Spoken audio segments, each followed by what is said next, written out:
Sa isang malayong sityo sa dulo ng Sarangani, 3 bata ang matyagang nag-aantay sa tabi ng isang kaldero. Ano kaya ang laman nito at gano'n na lang ang kanilang pananabik?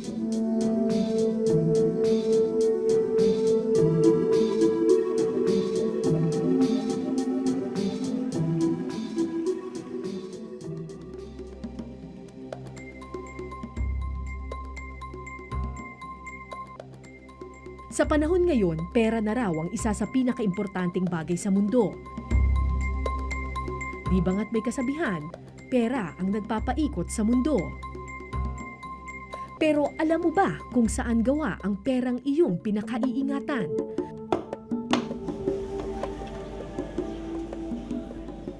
Lingid sa kaalaman ng marami, isa sa pangunahing sangkap ng pera ay mula sa abaka. Isang uri ng puno na sa buong Asya, sa Pilipinas lang makikita.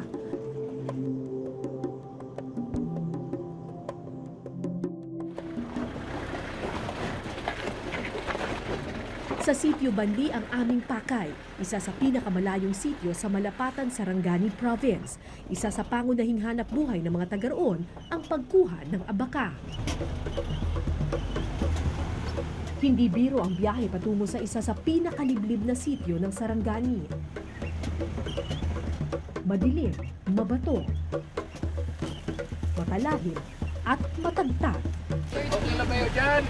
Okay lang kaya. So far, so Parang good. lamog na po kami. Kalahati na tayo, kalahati. Mahigit 4 na oras daw ang aming tatahakin. Sadyang pinili naming umalis ng gabi para sa paanan ng bundok kami abutan ng bukang liwayway. 18 ilog yung kailangan tawirin. Tapos nasa, ano nang number tayo? 13? 13, so 5 na lang. Yun nga lang, lamog na kami lahat. Ang masaklap, kalagitnaan ng biyahe, biglang bumuhos ang malakas na ulan.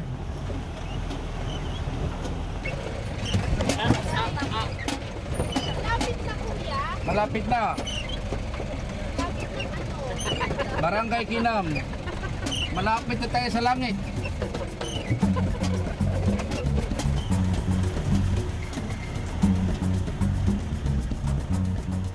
Sa biyahe na kami inabutan ng pagputok ng umaga.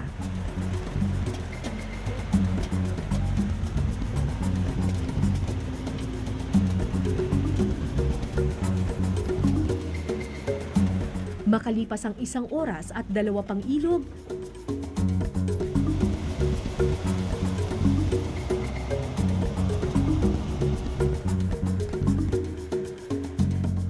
isang maliit na komunidad ang sumalubong sa aming tingin.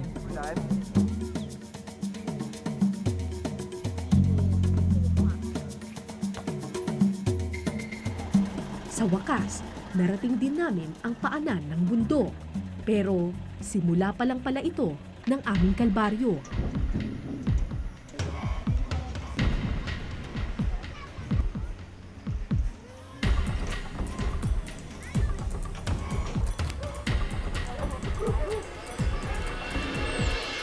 So papunta kami ngayon sa Sitio Banli.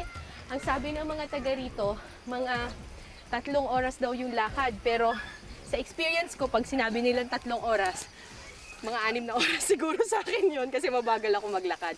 May mga kasama kaming mga members ng CAFGU kasi para mas safe lang at secure lang yung buong team.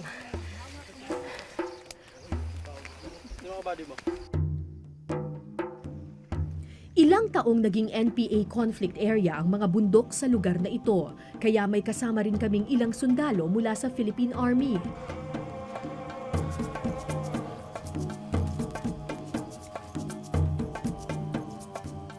Matarik ang paakyat sa Sitio Banli. Kakaunti pa lang ang nakakaakyat sa natatagong sityong ito ng mga tribong Blaan.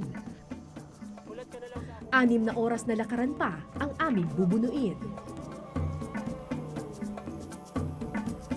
Tirik na tirik ang araw noon, lalong nagpainit sa panahon dahil halos walang punong masisilungan sa bundok.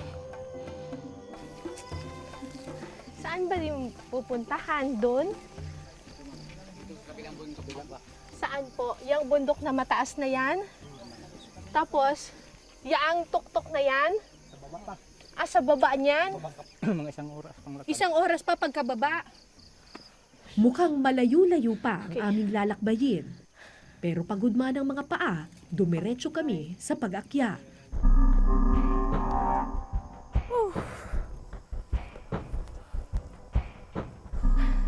So mga 2 sitio na lang daw tapos mararating na natin yung ating destinasyon. Itong kinalalagyan ko ngayon medyo mataas na parte ng bundok. Matatanaw mo dito sa side na to.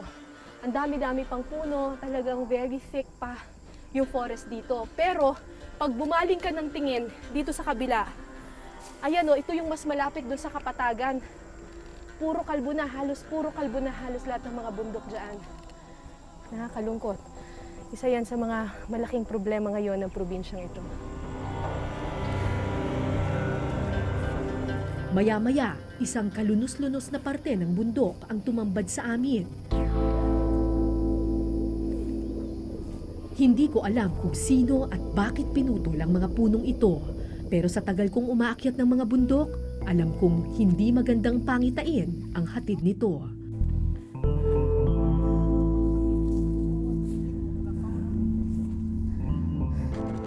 Makalipas ang 4 na oras, isang pulutong ng mga bahay ang aming natanaw sa kalayuan.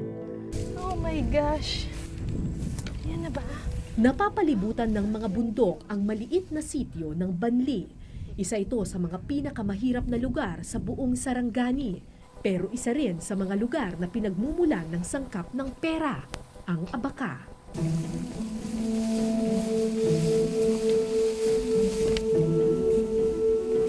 Dalawang oras pa ang nilakad namin hanggang maabot ang liblib na komunidad.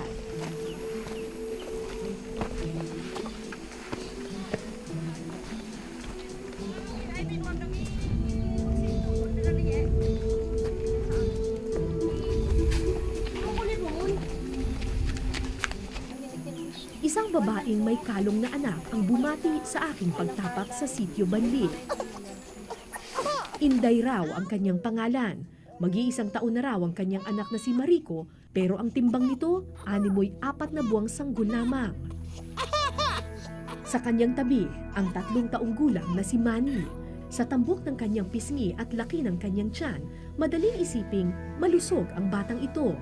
Pero hindi ito ang unang beses na nakakita ako ng ganitong klaseng pangangatawan. Alam kong hindi ito pangkaraniwang taba. Isang taon nang nakakalipas mula nang akyatin ko ang bundok ng Datalnay sa probinsya rin ng Sarangani. Katulad ni Manny ang hugis ng muka at katawan ng mga bata doon. Lahat sila may sakit na kwashiorkor, isang uri ng malnutrition dulot ng kawalan ng protina sa katawan. Ganito ang epekto kung puro kamote lamang ang laman ng katawan.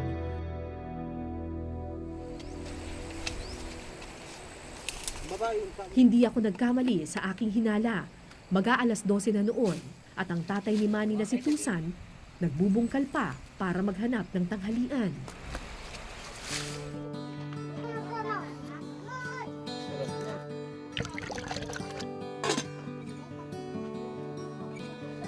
Kamote ang pagkain ng mga bata araw-araw. Umaga, tanghali, hanggang gabi. Abaca farmer ang karamihan sa mga taga-sitio Banli, pero dahil seasonal ang pag-aani ng abaca, minsan sa isang taon lang sila may pera. Pag minalas pa sa lupa, isang platito lang ng kamote ang makukuha. Nag-aagawan ang mga bata. Amirudan na wawag na. Mangguralo pagpagwanta kung dati silang dekabwa ito. Pagwanta mo kumanta sa sunan, sa bagay nga ni nagtubag kita sila tinuig. Silang natagang mukal baga hiyo, sila ko pagpanong galabor. Wakalo ko mo pagpagwanta. Sila ko lang ito di baba. Doon pobre ko sa inipat mo. Ganito araw-araw ang hapagkainan ng pamilya ni Mang Tusan. Walang ibang kilalang pagkain ng mga bata kundi kamote at kamoteng kahoy. Pero minsan sa isang taon, sa panahon ng anihan, nakakatikim ng bagong pagkain si Manny at ang kanyang mga kapatid.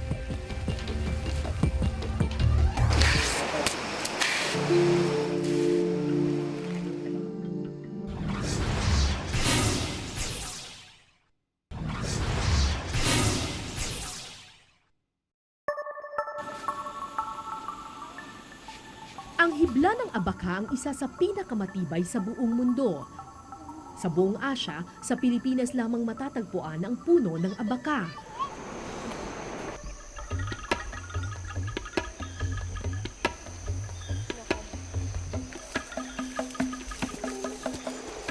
Dati-rati, nung marami pang puno dito sa bundok na to, madaling makahanap ng abaka kasi kung saan maraming mga punong kahoy at kung saan malamig yung lugar, doon tumutubo yung abaka. Pero ngayon talagang kailangan mo siyang hanapin sa mga liblib na lugar kasi halos wala ng puno.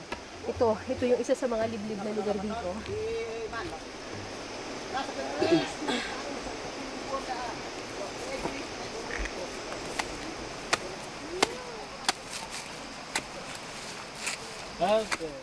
Sa isang pulutong ng abaka, natagpuan ko si Mang Tusan. Ilan ang tanim mo na abaka? Sandin pa. 50. Ang abaka, gaano ka tagal bago maka-harvest ka? Isang tuig. Isang tuig bago maka-harvest? Gaano karaming abaka ang nakukuha mo o naibebenta mo kada harvest? Ay, tag 20 kilo.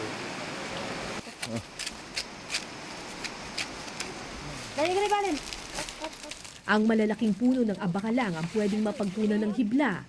Pagkatapos maputol ang puno, maingat itong tatalupan para makuha ang balat. Dahil isa sa pinakamatibay na fiber sa buong mundo ang abaka, ginagamit ito di lamang para sa mga tali at tela, kundi pati sa papel at pera na gaano man kanipis at ilang beses sa mga mabasa ay di agad-agad mapupunit.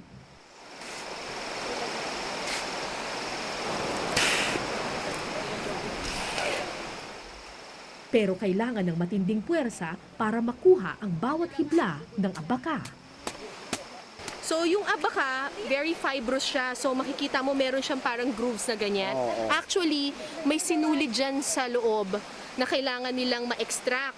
So para ma-extract nila yung parang sinulid na nandoon sa loob ng abaka, merong parang ganito, matibay itong klaseng ito ng sinulid na to.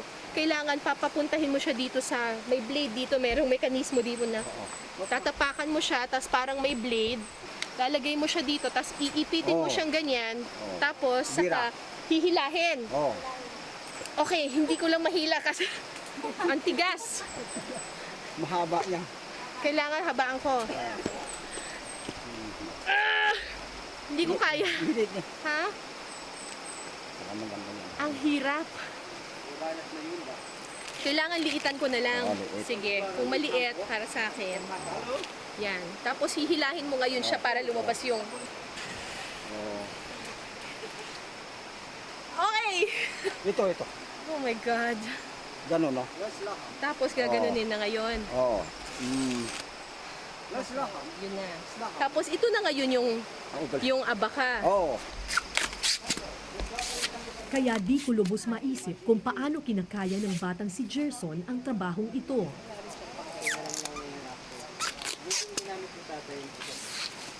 Karamihan sa mga nag-aani ng abaka sa sitio Banli, nagsimulang magtrabaho nung sila'y bata pa. Isa sa kanila si Gerson na 9 na taong gulang pa lamang nang matutong mag-ani ng abaka. Bakit ka nagtatrabaho sa abaka? School. Ha? Para saan? School. Para sa school. Ano? Bakit sa school? School. Saan mo ginagamit yung pera? Yung kinukuha mo sa abaka, saan mo ginagamit? Notebook. Pambili ng notebook. Kaya isan. 40 pesos ang bentahan kada kilo ng abaka. 3 puno ng abaka ang kailangan mong putulin at iproseso para makakuha ka ng 1 kilong hibla nito.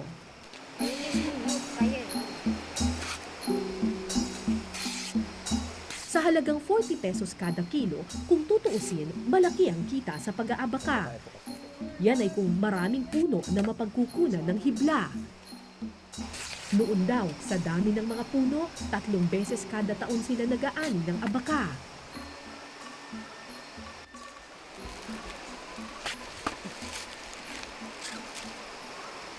Pero nagbago ang lahat ng ito sa pagpasok ng milenyo. Kung kailan nagsimulang makalbo ang mga bundok. Unti-unti pinuputol yung mga kahoy. Ano po ang naging epekto nung pinutol ang mga kahoy? Kung kanlang ang midad kayo, galal sa dan lutay. Matakaw sa tubig ang puno ng abaka, kaya tumutubo lamang ito sa mga lugar na malapit sa ilog o sa mga lugar na malilim at malamig.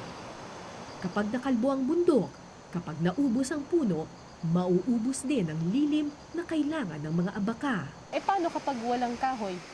Wala na. Patay na. Patay. O patay na isa init. Basta bago ng tanim, patay na. Tanim ko ito. O tignan mo, wala na. Isang taon na yan, ba't ang payat pa rin? Habang pinagmasdan ko ang mga naninilaw na dahon ng abaka, bumalik sa alaala ang mga punong walang habas na inubos. Eh paano po ngayon? Kasi yung mga bundok ninyo po parang naubos na rin ang kahoy. Na ano sa problema. Yung problema kung walang kahoy, abaka wala nang walang buhay ang abaka kung walang kahoy. Kaya kung dati 3 beses sa isang taon sila nag-aani, ngayon 1 beses na lang kada taon. Eh di ibig sabihin, sa isang taon, magkano lang ang kinikita ninyo sa isa katuig? Kung ito mo is para sa akin, libo.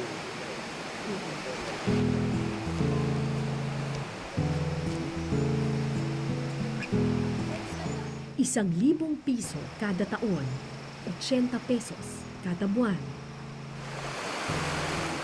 Naisip ko si Manny at ang kanyang mga kapatid. Anong mabibili ng 80 pesos para sa mga anak ni Mang Tusan? Eh paano yun sa araw-araw? Anong kakainin? Kamuti. Karne. Wala sa Hindi naman. nagsamin karne. Tuwing kailan lang kayo nakakain ng karne? Bilog. Sa kaumig karne.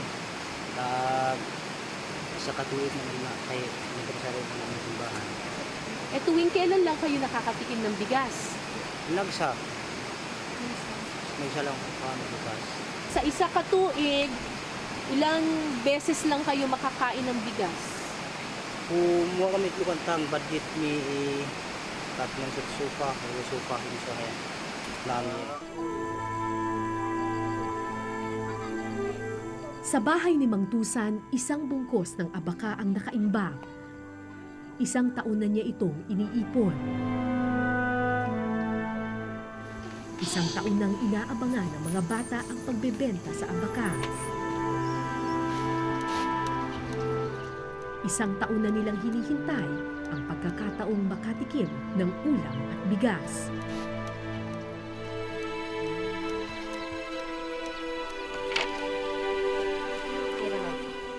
Pero para maibenta ang abaka, kailangan itong ibaba sa paanan ng bundok. 6 na oras na kalbaryo ang papasanin ni Mang Tusan, alang-alang sa kanyang mga anak.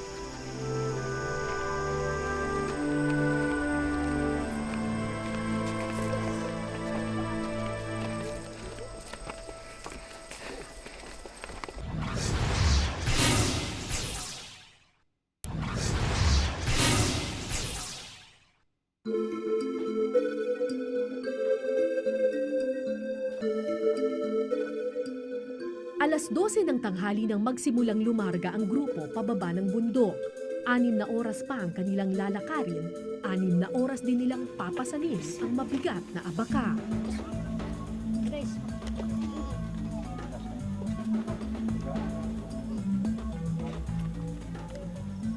Alin ang mabagaan? Ito o ito? Ito mabigat, ito magaan. Eh, ang bigat ah. Kahap ko, tulungan niyo. Lalagay ko dito. Sayang mo yan. Hindi ko alam kung ilang kilo pero sa sobrang bigat ng abaka, halos matumba ko dahil sa aking pasan. Kuya, sa'yo na po. Nahilo ka.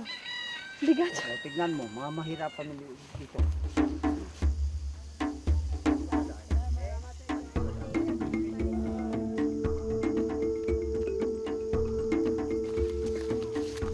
Kinabahan ako para sa batang si Gerson. Paano niya kaya kakayanin ang bigat na ito?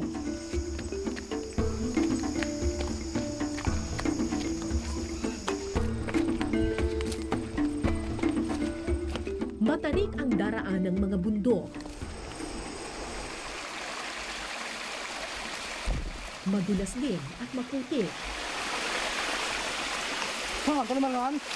Mabuti na lang at kasama ni Gerson ang isa sa kanyang mga tiyuhin.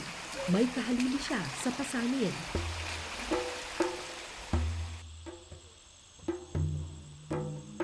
Makalipas ang kalahating oras,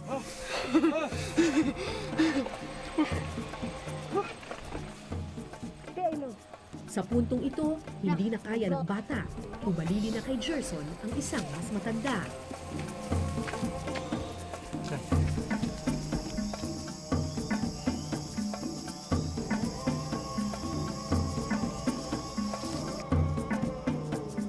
Pero si Mang Tusan, tuloy sa paglalakad.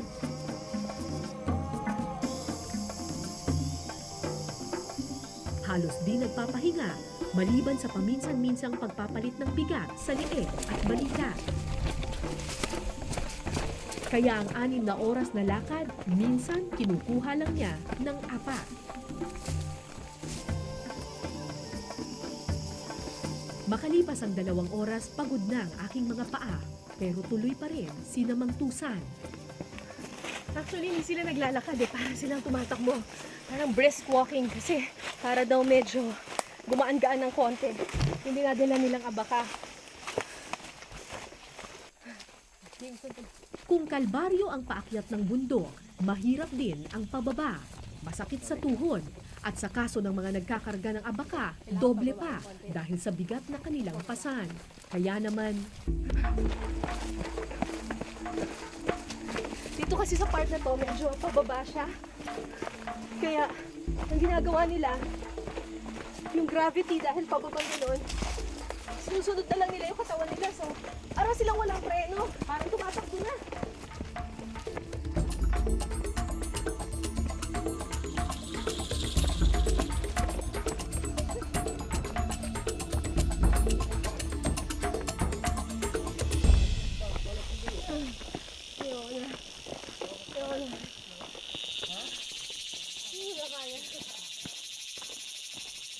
halos hindi nagpapahinga si Mang Tusan at ang kanyang mga kasama.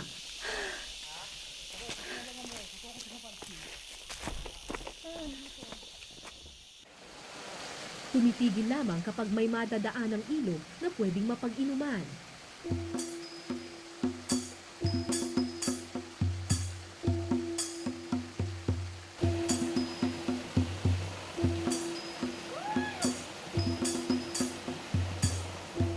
Hindi ko alam kung saan humuhugot ng lakas si Mang Tusan para makayang pasanin ang bigat ng abaka. Kaya kung pagkakulam sa karni, talagang dadafin na maya eh. Pero sa miminsang panahong magpapahinga kami, wala siyang ibang sinasambit, kundi ang anak niya, si Manny. Pagwanta ko pa, wala ko pa paling kamo ito ni Kalabor. Hindi ko kakantay na supply ka doon sa. Pagkatapos ng 6 na oras, 10 ilog at di mabilang ng mga bundok, narating din namin ang tindahan ng abaka. So umalis kami doon sa bundok ng mga tanghaling tapat ngayon. Palubog na yung araw. Ngayon lang kami nakarating dito sa sityong ito. Anong sityo to, kuya? Sityo Siman dire. Sityo Siman. Sityo Kiyahi. Ay, gandang araw po.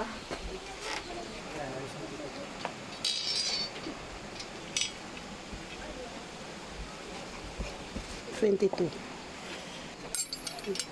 40 pesos kada kilo ang bili sa abaka. Bumulong ako ng dasal habang tinimbang ang abaka ni Mang Tusan. Sana, sulit ang lahat ng aming pagod.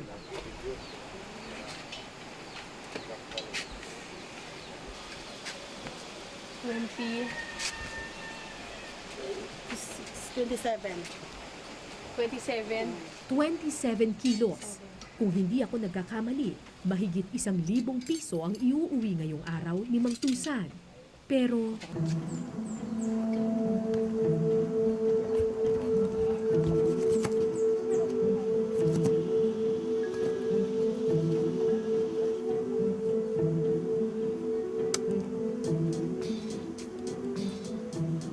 Ba't kailangan pong bubuksan?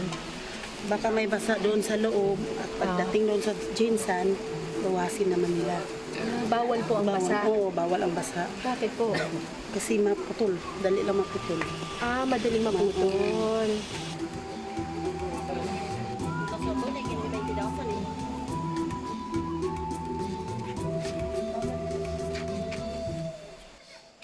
at nang kwentahin na ang kita ni Mang Tusan, nalaman kong binawasan pa siya ng 2 kilo. 1,000. 1,000. Binawasan ka ng 2 kilo dahil 1,000 piso ang nakasulat na presyo ng abaka ni Mang Tusan.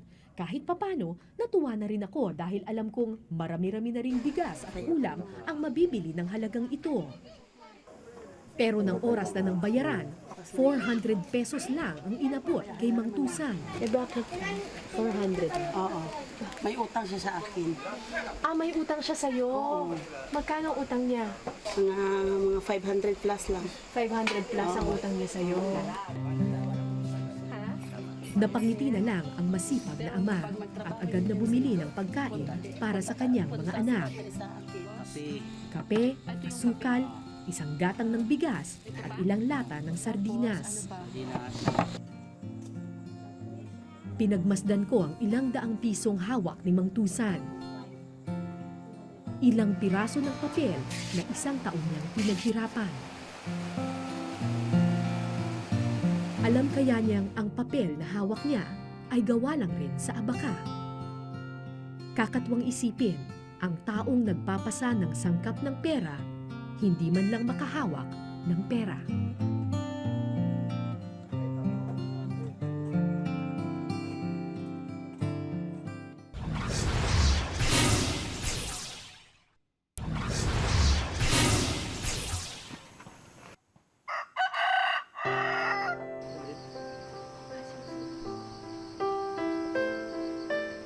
Kinabukasan, matyagang naghintay sa tabi ng kaldero si Manny at ang kanyang mga kapatid.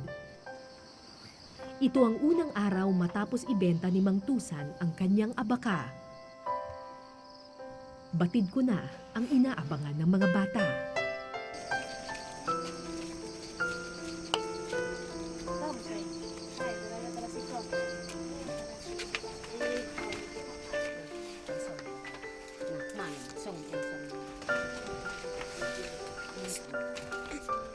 Ito ang unang beses sa taon ito na nakatikim ng kanin ang mga anak ng Mang Tusan.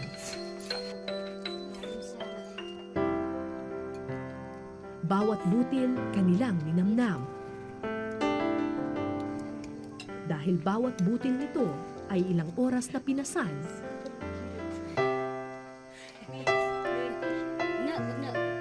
dahil bawat butil nito ay bunga ng labis na pagmamahal. At dahil ang susunod na bigas ay matitikman nila sa susunod pang anihan.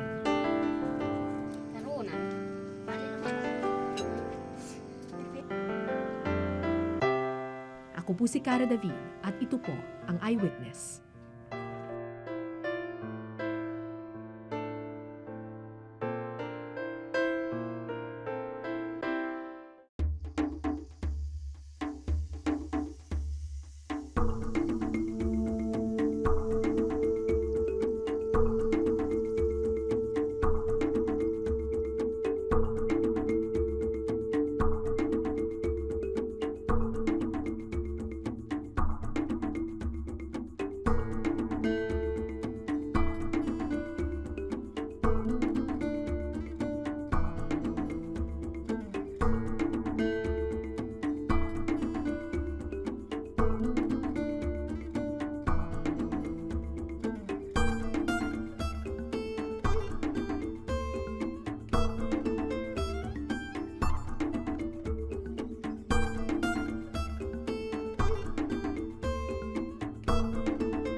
Ayan o, gumagalaw.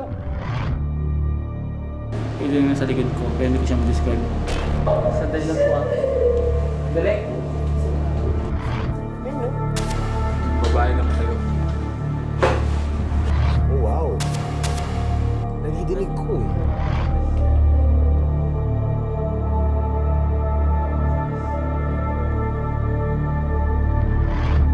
Maraming salamat sa pagtutok ninyo sa Eyewitness mga kapuso. Anong masasabi ninyo sa dokumentaryong ito? I-comment nyo na yan. Tapos mag-subscribe na rin kayo sa GMA Public Affairs YouTube channel.